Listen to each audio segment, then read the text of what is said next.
Hello there guys, it's me Unstable Voltage. Welcome back to the 45th and final video of Prison Architects version 2. I've actually been saying over the last couple of videos for the last week now that I'm bringing this series to an end, and the main reason for that is I'm playing in sandbox mode, and I feel like I've done everything.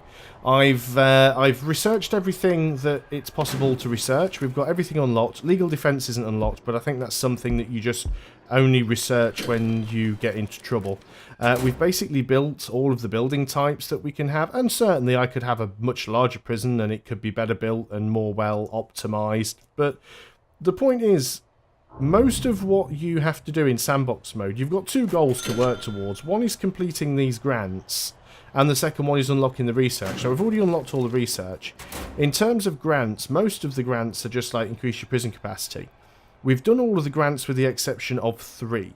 So the 3 grants that we haven't done is Cell Block E, which is to get the capacity up to 500. Now we're working on it, but it's obviously taken 40-something episodes to get up to 300. So getting up to 500 could take quite a while more. You really do start having to cram cells in. You've also got the added problem then, of course, that the more cells you have to build more kitchens, more laundries, get more guards, you know, more infrastructure to basically deal with the extra cell capacity. There's one more hidden grant that we haven't done yet, and I believe that is Cell Block F, which is get the capacity up to 1,000. And then the one we've been struggling with is this Reform Through Education, where we basically have to build a classroom, which we have done with 20 school desks, and we also have to get 10 prisoners to pass the Foundation Education course. Now, unfortunately, we're not really getting many people through that. We have got some people interested in it. We've got 10 people interested in now. 10 people are interested, 11, 12 are interested. 26 have finished it, but only 2 have passed. So sometimes it's a lack of people being interested in it. Sometimes it's a case that people do finish it, but, you know, there's only a 7% pass rate for that. So that has been a little bit difficult. If we go ahead and back in the grants, you can see all the ones that we have completed. And it pretty much feels like that's all there is to do within the sandbox mode. And I think this is one of the things where the game is lacking a bit. I do feel that and again, this game is no longer being developed. It's still being supported, you know, they're still doing bug fixes and things like that, but it is now officially finished. So I do feel that one thing it does need is a little bit more to do in the end game. One thing I have often referred to this game as being like is Theme Hospital.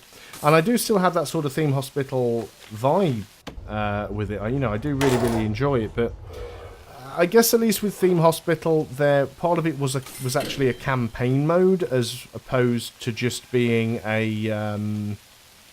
the sandbox. And there is a campaign mode in this game, and I'll be honest, I've played through the first couple of campaign missions, but I haven't played through them all. And maybe if I did play through it all, then I'd feel the same way I did about Theme Hospital. But I guess this is the problem with any game that has a sandbox mode is... Oh, we've had a death. The problem with any game that has... That's a guard as well, wow. Oh, no, it's not a guard. It was this guy. The problem with any game that has a sandbox mode is that you essentially have everything unlocked, or can get everything unlocked in a single playthrough. And in this game it's actually quite quick to do that. So which prisoner was it? Is it the one killed for being a snitch? Show rap sheets. Now he was only normal security. So again, that was my fault there. We actually had a snitch and I missed them. Let's go have a quick look at intelligence. We should have done this actually. We've had a lot more prisoners in, and I forgot to double check them. We do want to increase our intake again though. What's our capacity now? 343. So let's go to something like 326, that'll do. Intelligence, informant. So what we want to do now is have a look around. We've got a potential CI over here. So we are going to recruit you. And we want to look for basically anybody who might have a target on them. There's another potential CI. We can't see you at the moment because we don't have a line of sight on you, but I'm sure we will soon. We do have a snitch up there being escorted by a guard. Most of these ones that are marked as snitches, though, should be fine because they're already in protective custody. But yeah, it just happened to be that there was one that I missed. So that was my own fault, really. Are you no longer any potential? No? Fine. You're getting let out, that's why.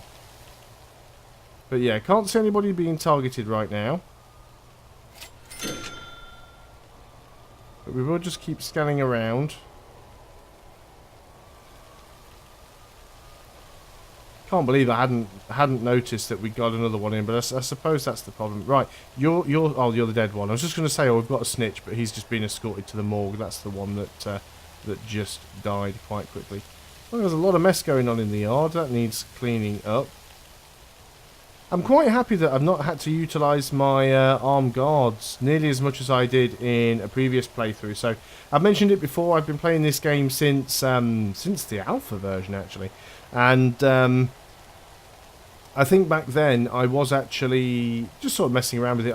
I don't think it even had the campaign back then, and I was just sort of messing around with the sandbox mode. There were a lot of things in the game now that weren't in it back then, and but armed guards were, and your armed guards would very often end up shooting people. Admittedly, I haven't had free fire on at all.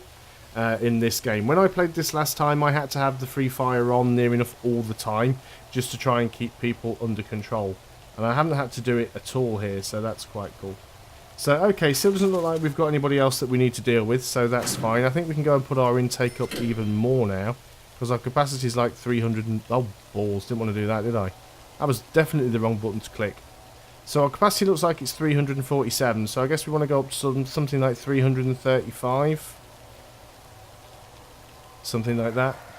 It would be nice if there was a better way to make this number go up, like a slider or a box you could type the number in, as opposed to me just having to hold this button down because I made a mistake and clicked the wrong button.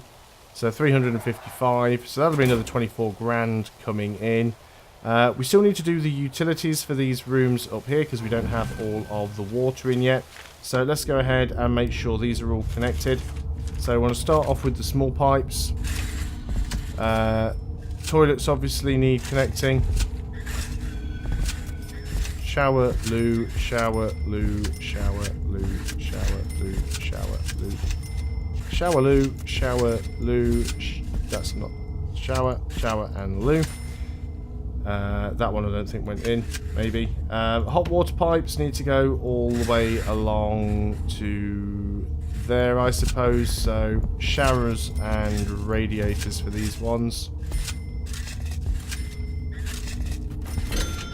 And then these cell blocks will be done. We'll assign this to MinSec only, and we will turn off the lock open on, or the unlock on all the doors. So we'll leave it unlocked for now because of course the workmen still need to get in to finish everything up. We will need to go ahead and make sure we've got a guard assigned to it, and this one, that'll need a guard as well. This area is staff only. Still doesn't have power going to that either, so we will need an electrical cable that goes all the way up there. Let's make sure that's connected up. In fact, while we're about that, let's make sure we've got one up in this side as well. So you're going to need electrical cable going up to there. We've got the pipes. I guess I can plan these pipes in already because I already know where they're going to go. So pipes to the toilets, shower toilet, shower toilet, shower toilet. Just do the same thing again. This will probably be the last block that I build. I was trying to get stuff built because I was hoping that there might be a chance that we could get the...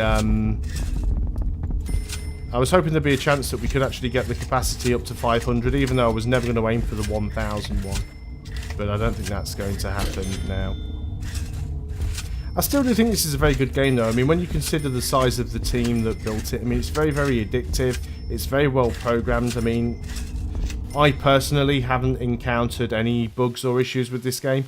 Every part of it I've played so far, it's been, you know, really good. Looks like we're missing a bit of a wall there for some reason. I believe it is planned. There is a plan for a brick wall there. It's just queued. I suppose that makes sense. We did have the workmen doing quite a lot of jobs, and they've still not finished getting everything connected up yet. CCTV cameras, they're not all in. Some of them still require power, but let's go ahead and just get these connected up while we remember to do so. And another thing we want to do on logistics is food distribution. You are demand and supply 52. You're not really supposed to be doing that cell block, to be honest. I'd prefer it if this cell block was done by this kitchen. And no canteens accessible by this cell. Doesn't really want to let me do that one. Okay, fine, we'll leave it as it is then. I'm beyond the point of caring anymore. Let's just go back up to speed 3. That's probably why it's taking so long for the workmen to get anything done. Another thing that I did want to do that we never got around to doing, but we'll try and do that now, is I did want to get the perimeter wall done all the way along the edge here. I mean, that will take the workmen forever, and it will use up just about all the money we have remaining, but we'll go ahead and do it anyway, because why not? We still seem to be having some problem getting all this done, although it shouldn't be too bad once you've got the final bits of pipe and stuff in. I bet the trees are all at maturity again, aren't they? Yeah, the workmen are all busy down. This is the problem with the forestry, is the workmen are just constantly moving all this stuff around. Let's just go into objects and sell objects, and we'll just manually sort of like sell some of these logs, and that will mean the workmen then spend less time carrying all this stuff to the trucks outside. They'll stop carrying it out to exports, because they're not very efficient in the order and they move stuff around in. So there's new trees popping up constantly. We've still done quite well. I mean, it's taken 88 game days, and we've got our capacity up to over 350. We've still got another guy that we could potentially execute. We are down to 10% clemency. We could try and execute him, but we do run the risk that he might actually get a reprieve. It's unlikely. I've never seen... Well, there have been a few people that have been released because they've been pardoned. But let's make sure we just keep getting rid of these logs where we can. There's a load more that we need to get rid of. It's all extra money coming in now. We're back up to $20,000 again. But yeah, the workmen just seem busy chopping these trees down and carrying them out to export. So that's fine. I think we've done with all of those now. We'll have some more prisoners in the morning. When we get those, we'll go ahead and have a look and just see if we've got any more snitches or people that need to be put in protective custody. All this should get connected up. Looks like all this one is now done. There are prisoners in here and everything is locked open, which is something that we don't want. So we want to go into deployment, and this wants to be MinSec only. In fact, no, this one I think we'll leave as shared. And the top one will be MinSec only. Having sort of shared dormitories for MinSec... in fact, before we get our new prisoners in, let's just go into our intake. And we'll just put the MinSec ratio up a little. So let's just take that down to like nothing at the minute. Because I want to take mostly MinSec prisoners right now. And we want to go up to something like 350 something. Let's say that. Because most of the new cells that we have built are for MinSec prisoners.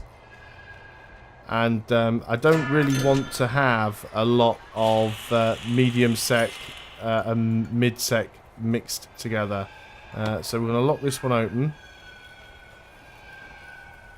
So they will hopefully all get sorted out. Oh, it looks like we found some more tunnels potentially.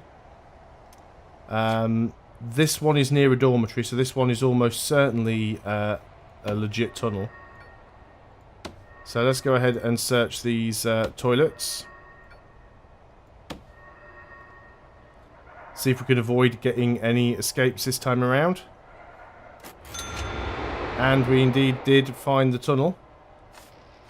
So we want to get those removed.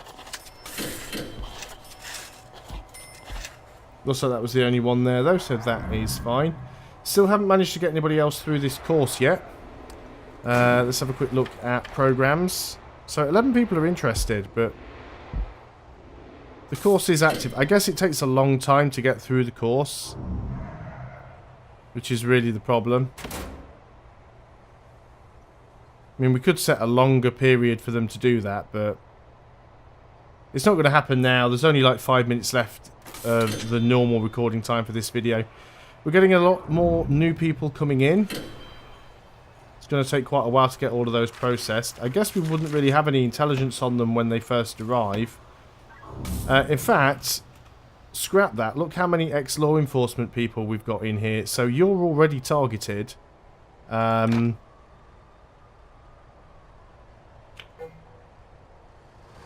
difficult to click on the person you want to click on. Show rep sheet.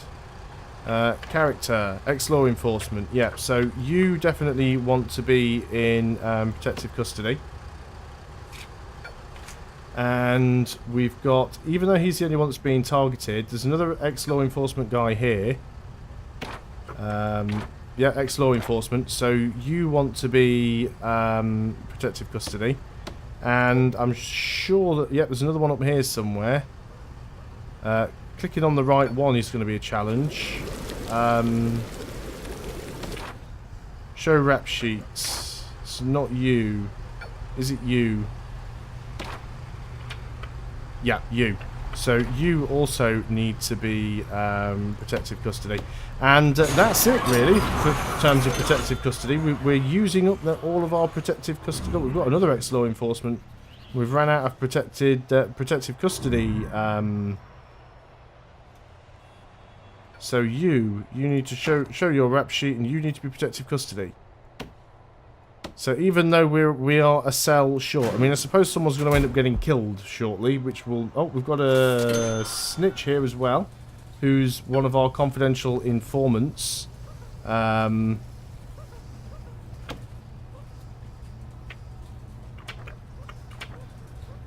you should be in protective custody.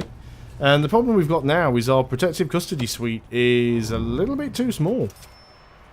We've only got 6 cells in there. Got 1 in solitary already. We should probably go ahead and... I mean, I guess what we could do is turn a couple of these into dormitories and get them to bunk up. I mean, that's not a terrible idea. Let's go ahead and go rooms and dormitories. So we'll make that a dorm. We'll make that a dorm. And we... yeah, I was going to say it shouldn't fail. Objects. We want to dismantle the beds. And we want to put bunk beds in their place. Some very strange sound effects happening in this game. I don't know what it is that I'm hearing. Sounds like somebody being tickled. Now, if the workmen could quickly hurry up and get these beds removed, and then we can get these bunk beds put in. There we go. That'll increase our capacity enough to get all of our protective custody guys in here. So capacity's up to 377. I mean, we didn't get far off. This area looks like it's already done. So let's go into deployment. Let's make sure this area is staff only. This is going to be min-sec only. And if we look on logistics, it should be being supplied by that one. So it is. Do you have a guard in there? Yes, you do. And this should be locked open. So that's not too bad. We've got $65,000 in the bank. We finally... No, we've just about finished the perimeter wall. I was going to say we finally finished it, but we haven't quite done that yet.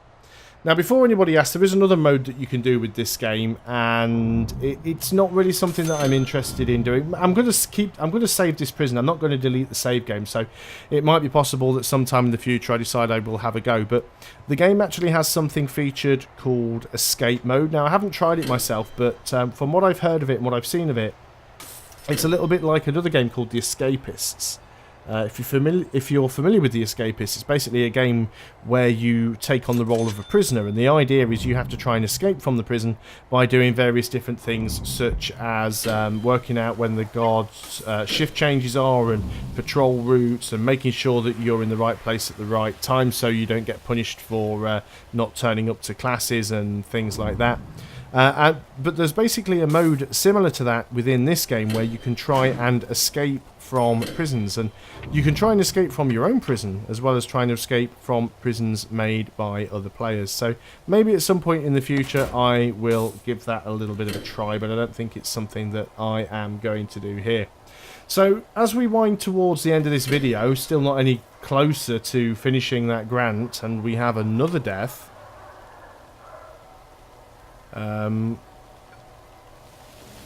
Was it an actual prisoner? Somebody died in there. No, it's a prisoner with the look of things.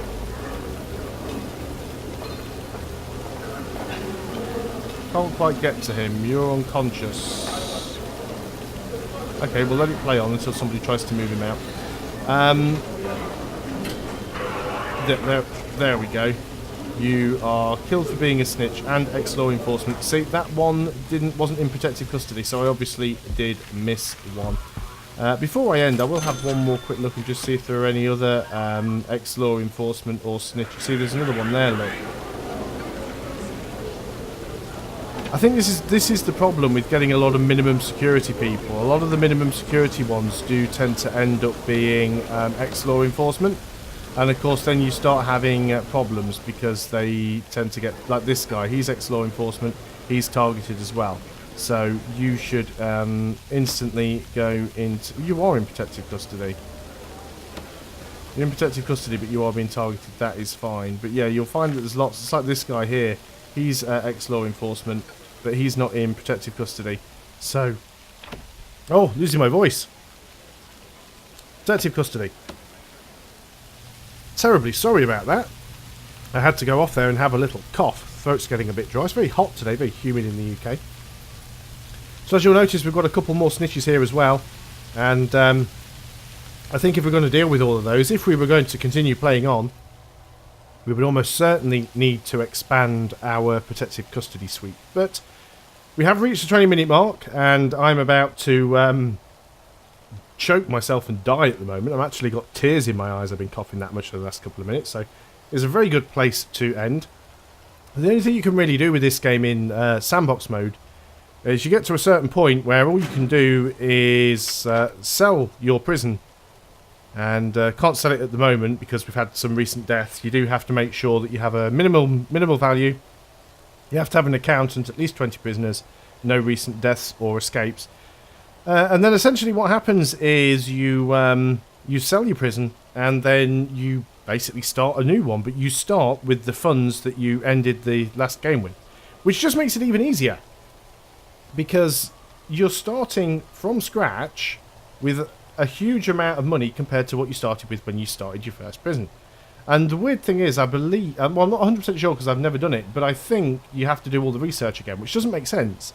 Because surely if you've already researched everything and you're just going and starting a new prison, you should already have all the research unlocked. And if that was the case, it would make it even easier and quicker to just go ahead and build everything you wanted to. Back to what I was saying before I started coughing my lungs up. There is that escape mode, which I might try at some point in the future, but I will keep this save in case I decide to come back to it at any point later on. So thanks a lot for watching, guys. I hope you have enjoyed this series of Prison Architect. I know that it has introduced at least a few people to the game because I've had a couple of subscribers say that they've gone out and bought it. So there are either a few people who were unaware of it or didn't exactly know what it was about. But considering its price, it is a really, really good game. It's really fun. It's really addictive. It's very easy to get into. This is a shining example of early access done right. This game was done by a small indie team, a couple of people in the UK. It's been in development for several years, but when it went into early access, it was almost a complete game, and they've been continually adding to it, taking on board feedback from the community. But at no point, I mean, obviously, yes, it has bugs and stuff at the time because it was an early access release, but It's not like one of those games that was chucked onto early access when it was only half finished and never got any updates. I mean, when this game first went onto early access, it was one of those games that people were putting hundreds and hundreds and hundreds of hours in because it was just so playable, like things like RimWorld and stuff like that. And it's been continually supported, continually updated, and you know, that's how early access games should be. They shouldn't just be stuck out there as a quick cash grab when they're not even finished and don't work. But yeah, for the price, and I'm not going to quote the price because it changes all the flipping time, but I mean, it's an indie title. It's not expensive. I think it's about $20, something around there. It's really, really worth it. You'll get a lot of hours of fun out of it. But that's enough of me rambling on. Thanks a lot for watching, guys. Hope you've enjoyed this series. I'll see you next time, and until then, goodbye for now.